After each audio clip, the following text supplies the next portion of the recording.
नमस्ते। Smile day everyone. आज गणेश जयंती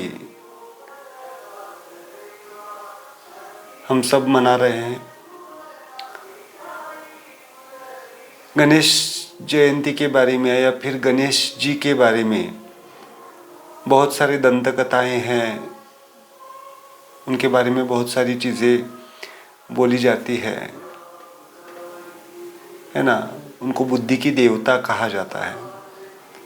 इसलिए सबसे पहले कोई भी अगर प्रार्थना करनी है या प्रे करनी है या किसी भी कार्य की शुरुआत करनी है तो गणेश जी की मूर्ति या गणेश पूजन किया जाता है। उसके बाद में आगे के देवताओं को इनवाइट किया जाता है।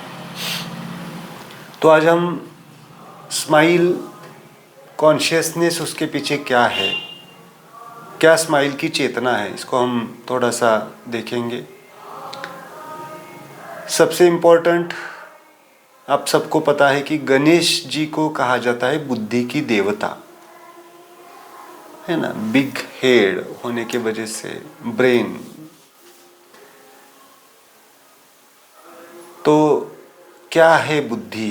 बुद्धि के बारे में आज थोड़ा सा हम जानेंगे। बुद्धि अगर हम ट्रायोजन के हिसाब से जाते हैं, स्माइल के चेतना से समझते हैं या खुद समझते हैं सेल्फ के बारे में, तो क्या रोल है हमारे जीवन में उस पूजन का, उस उत्सव का, तो समझेंगे।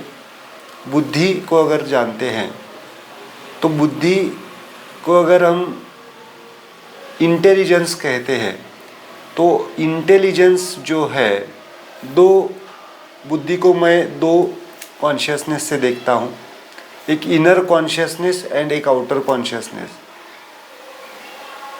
बुद्धि को जब हम इनर लेवल पे यूज करते हैं, आत्मज्ञान की तरफ यूज करते हैं, हम इनर में झांकने के लिए यूज करते हैं,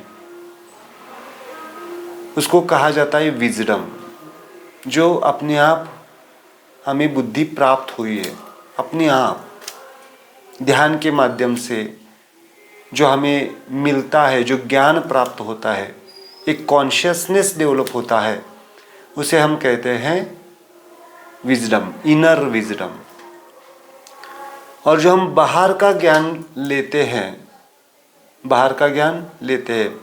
हमारे, जैसे मैं एज ए डॉक्टर हूँ तो मेडिकल सीखता हूँ, आयुर्वेद का हो, जो कुछ भी मेडिकल प्रैक्टिस करता हूँ, जो कुछ भी है उसका जो ज्ञान लेता हूँ, वो है इंटेलिजेंस।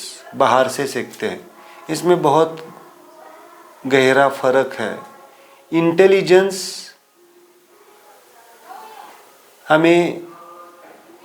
हम प्राप्त कर सकते, बाहर से इंफॉर्मेशन लेते, उसका ज्ञान लेते हैं और उसके ऊपर चिंतन करके जो कुछ भी है वो अप्लाई कर सकते हैं। लेकिन इनर विजडम को हमें अचीव करना है, हमें समझना है, तो हमें हमारे अंदर की गहराई में जाना पड़ेगा। तो इसके लिए मैं आपको अकॉर्डिंग टू द ट्रायोजन स्माइल मुद्रा, दो मुद्रा आपको मैं सजेस्ट करना चाहूँगा।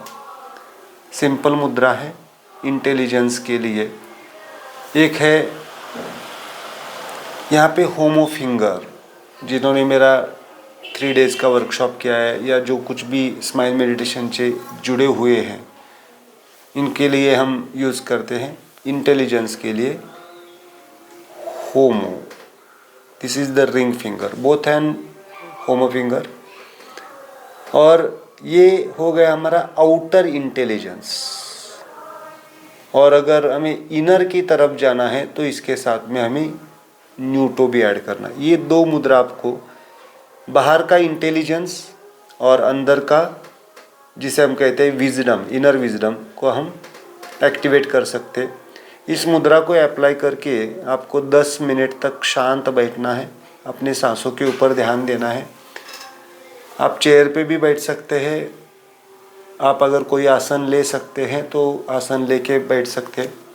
ये बच्चों के लिए बहुत महत्वपूर्ण मुद्रा है, सबके लिए है एक्चुअली, सबकी इनर विजडम अच्छी होनी चाहिए।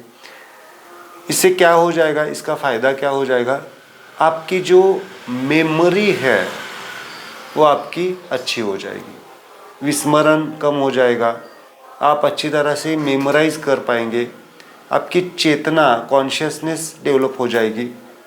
मेमोरी इश्यूज़ के लिए बहुत अच्छी मुद्रा आप यूज़ कर सकते हैं। दूसरी चीज़, बच्चों में जब भी ब्लैंक हो जाते हैं एग्ज़ाम में, वहाँ पे इनर विजडम की ज़रूरत होती है। ये मुद्रा इनर विजडम के लिए काम करेगी। जब एग्ज़ाम पीरियड में सब स्टडी हो चुका है, सब हो चुका है, लेकिन एग्जैक्टली एग्ज़ाम टाइम में वो ब्लैंक हो जाते, तब इनर विजडम यूज़ किया जाता है। इस बात को समझिए। और इंटेलिजेंस जो है वो स्टडी के लिए इम्पोर्टेंट है, जब हम स्टडी करते हैं तब, और उस स्टडी को मेमोराइज करने के लिए ये मुद्रा आपको काम करेगी। और उसके साथ में अगर ये रोज़ आप प्रैक्टिस करेंगे तो जो कुछ भी आप पढ़ रहे हैं उसको तुरंत आत्मसात कर सकते। एक दंत कथा जो है, इसको अगर हम ट्रायोजन से देखते हैं, जब गीता लिखने के लिए ऋषि जी ने गणेश जी को बताया तो उन्होंने कहा कि आपको कंटिन्यूअसली डिक्टेट करना है, यानी मैं जो बोल रहा हूँ सब वो ऋषि जी बोल रहे हैं, उनको वो जो बोलते रहेंगे और उसी वक्त वो लिखते जाएंगे। इसलिए अगर हम गणेश जी को देखते हैं तो सुनना और तुरंत लिखना, इस प्रोसेस को हमें आत्मसात करके ही हम ये क्रिया कर सकते हैं। इसको ध्यान से देखिए, कोई भी चीज़ अगर हम आत्मसात कर देंगे, एसिमिलेशन प्रोसेस कहते हैं उसे, एसिमिलेशन अगर वो कर देंगे, आत्मसात कर देंगे तुरंत, जो कुछ भी हम पढ़ रहे हैं, तो वो कभी वैनिश नहीं होता है। इसलिए ये बहुत इम्पोर्टेंट क्रिया आपको करनी है सबके लिए। ओके, और सबको मेरी तरफ से गणेश जयंती की शुभकामनाएं। लेकिन ये मेडिटेशन स्माइल के साथ, मुद्रा और स्माइल के साथ करना है। हमारी जो मुद्राज है वो स्माइल मुद्राज है, ट्रायोजन स्माइल मुद्राज है। खाली मुद्रा अप्लाई करने से रिजल्ट्स मिल जाएंगे, लेकिन उसके साथ आपके लिप के कॉर्नर्स को थोड़ा सा ऊपर लेके जाना है और आपके सांसों के ऊपर ध्यान दे के शांत बैठना है। इससे जो आपका मेडिटेशन का टाइम है वो बिल्कुल आधा हो जाएगा स्माइल को एक्टिवेट करने से। समझो आपका मन स्थिर होने में आधा घंटा 1 घंटा लगता है, आधा घंटा लगता है, तो स्माइल के साथ आप 15 मिनट में शांत और स्थिर हो जाते हैं और आप विजडम को उपलब्ध हो सकते हैं। ओके, ये सबके लिए कॉमन कर सकते हैं। Okay, smile, thanks everyone, smile day.